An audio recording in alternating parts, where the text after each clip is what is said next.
En tant que né de nouveau avec l'Esprit de Dieu, on recherche la face de Dieu pour les apporter nos soutiens spirituels, que ce soit moral, mental. Ok? On prie, on gêne et on regarde, on laisse Dieu agir. Nous, on fait notre part et on regarde. On voit la personne. On va voir qu'il y a un changement qui est en train de s'opérer. C'est la même chose quand quelqu'un est malade, quand quelqu'un a le cancer, quand quelqu'un a... Vous voyez les maladies là. Ah, je ne vais pas les citer ici. Quand toi, tu vois quelqu'un qui ne va pas bien, tu vas devant la face de Dieu. Dieu t'utilise. Oui. Et on ne fait pas ça pour la famille seulement. Hein. Il faut faire pour l'étranger aussi. Il faut faire pour ton prochain que tu ne connais pas.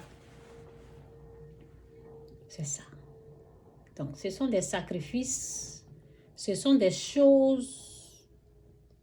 Quand on veut le faire, on ne s'habitue pas sur notre sort. Pour dire, regarde ce qu'il m'a fait. Regarde. Non, non, non, non, non. Tu décides de pardonner, tu décides de laisser tomber et tu t'accroches à Dieu. Tu tiens sa main, tu tiens son habit. Bon, tu ne peux pas voir sa main, donc c'est une façon de parler. Tu tires, bon, dit, la femme l'a tiré, tu tiens l'habit de Dieu, tu tires son habit, tu dis, Seigneur, j'ai besoin de ton aide. Et tu restes calme. Tu pries, tu pries, tu pries, tu pries, tu pries, tu pries. Tu prends des mois, des jours. Tu es patient. À la délivrance de la personne, tu es patient, patient, patient, patient. Un jour, tu vas voir que la personne va commencer à dire, je ne veux plus prendre ça. Je ne veux plus faire ceci. Je vais aller à l'église. Je vais prier. Je vais lire ma Bible. Et c'est là que tu fais comme ça. Gloire à Dieu. Gloire au roi des rois. Gloire au Seigneur des seigneurs. C'est possible. Donc ne rejetez pas les gens qui sont encore en train de... Si c'est ton mari, si c'est ta femme, Dieu a la solution. C'est à toi d'aller vers la personne. C'est à toi d'aller vers Dieu. Ok? C'est à toi d'aller vers Dieu et lui demander de l'aide. Au fait, Dieu aime ça. Il cherche les gens comme ça. Donc, si tu t'engages dans un truc comme ça, il va vite t'aider. Il cherche quelqu'un qui va dire, je veux aider cette personne-là, mais comment faire? Et puis lui, il va te donner ce qu'il faut pour aller aider la personne. Ok? Donc, ne rejetez pas les gens comme ça. Surtout que si tu sais que c'est ton mari, si tu sais que c'est ta femme, ne rejetez pas les gens comme ça. Et n'attendez pas que ça soit bien cuit quelque part là-bas et puis vous allez vous servir. Souvent, là, bon, c'est bien d'espérer comme ça, mais souvent, ça ne vient pas bien préparé, apprêté. Souvent, c'est pas pour tout le monde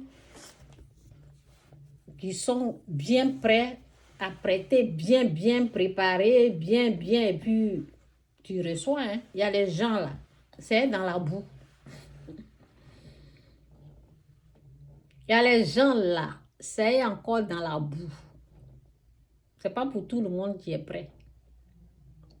C'est encore dans la boue. Ça ressemble à la poubelle. Ça ressemble à deck. Ça ressemble à du n'importe quoi. Ça ne ressemble à rien.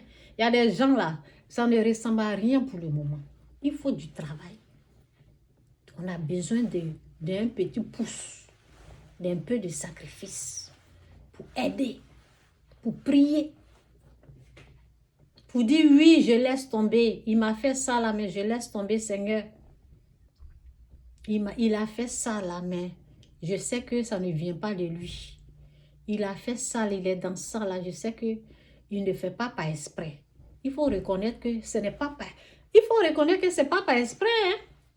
Ce n'est pas... Les gens ne le font pas par exprès. Hein.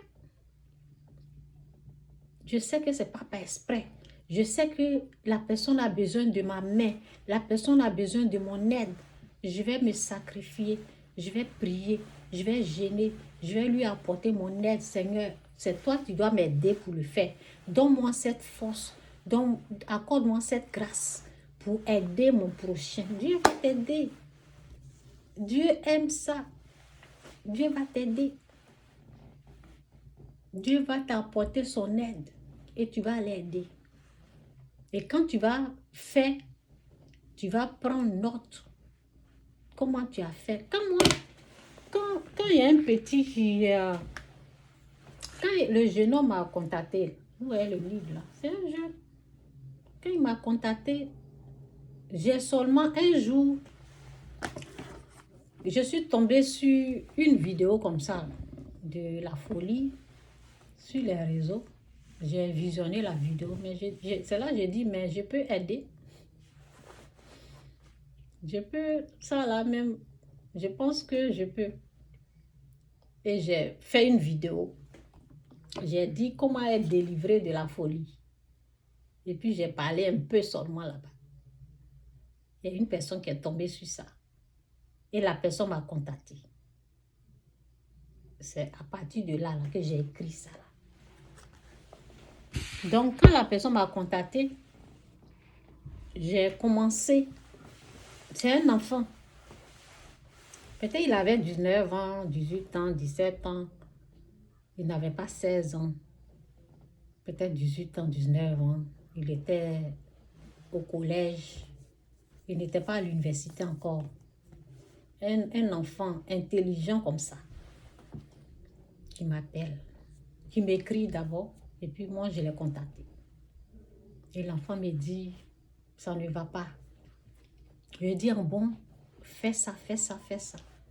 Parce que je me suis rappelé de mes expériences avec le fétichisme. Donc j'ai dit, fais ça. Il faut prier comme ça. Il faut gêner, il faut prier. Ou bien il faut lire la Bible. J'ai commencé à dire, lis 40 versets. Vous savez, quand on est tourmenté, là, j'ai dit, lis la Bible 40 versets par jour. Il faut être rempli. J'ai dit, plus de Dieu, moins du monde. Parce que quand tu es rempli du diable, c'est là il a accès à toi. Parce que si on entend trop la voix du diable, parce que sa voix là, ça tourmente. Tu entends trop la voix du diable, ça veut dire que c'est plus de monde. Donc il faut réduire ça. Pour réduire ça, comment réduire ça? Lis plus la Bible. Et passe beaucoup de temps dans la présence de Dieu en écoutant les vidéos de prédication. C'est la présence de Dieu. Quand tu es dans la présence de Dieu, là, tu ne l'entends pas. Donc, reste plus dans la présence de Dieu. Lis ta Bible, 40 versets par jour. Il faut être non-stop. Ça veut dire, quand tu lis ta Bible, voici ma Bible ici. Tu lis ta Bible, tu es en train de lire ta Bible, tu finis de lire ta Bible, tu mets la musique chrétienne. Tu vois, non? Donc, tu es en train d'écouter. Quand ça c'est fini, parce que ton oreille là, quand tu es en train de lire, tes yeux, tu es concentré sur ça. Donc, quand tu finis net, mets la musique chrétienne. Tu mets la musique chrétienne. Après la musique chrétienne, reviens encore, lis ta Bible. Et puis, quand tu fais ça, là, ça t'empêche de l'entendre. Et quand tu vas pratiquer ça par jour, 40 versets par jour, 40 versets par jour, tu te remplis, tu te remplis, tu te remplis, tu te remplis, Plus tu es rempli de Dieu, là, sa voix va disparaître. Sa voix va diminuer. Tu ne vas plus l'entendre. C'est ce que je disais à l'enfant. Et l'enfant a commencé à faire. Plus de Dieu, moins du monde. Souvent, les blablabla des réseaux, là, c'est pas bon. C'est pas bon. En tout cas, pour nous. les blablabla, on est là. Moi-même, je suis dedans souvent. Parce que tu tombes sur une vidéo, c'est drôle, tu regardes, après l'autre vient, tu es dedans, tu es en train de céder tes yeux, l'oreille. Tu es en train d'écouter. Donc, vous savez, quand tu es rempli de Dieu, là, et puis tu vas donner ton oreille, ou bien il y a une musique, souvent même tu ne donnes pas ton oreille même. Il y a une musique païenne qui a passé seulement comme ça. Là. Ça reste. Ça reste. Ça enregistre. Ton cerveau enregistre. Et puis ça va passer comme ça après. Ça va commencer à jouer dans ton âme. Ça va commencer à jouer. Tu vas commencer à... C'est ça. C'est pour cela, quand tu as besoin de l'aide de Dieu, là, évite des choses comme ça. Ce qui n'est pas... Si c'est dans la rue que tu as ramassé ça, c'est comme des microbes. Il y a des musiques, souvent en Afrique, là. Il y a des maquis, c'est en train de jouer, tu es en train de passer. Ce qui se passe souvent, c'est...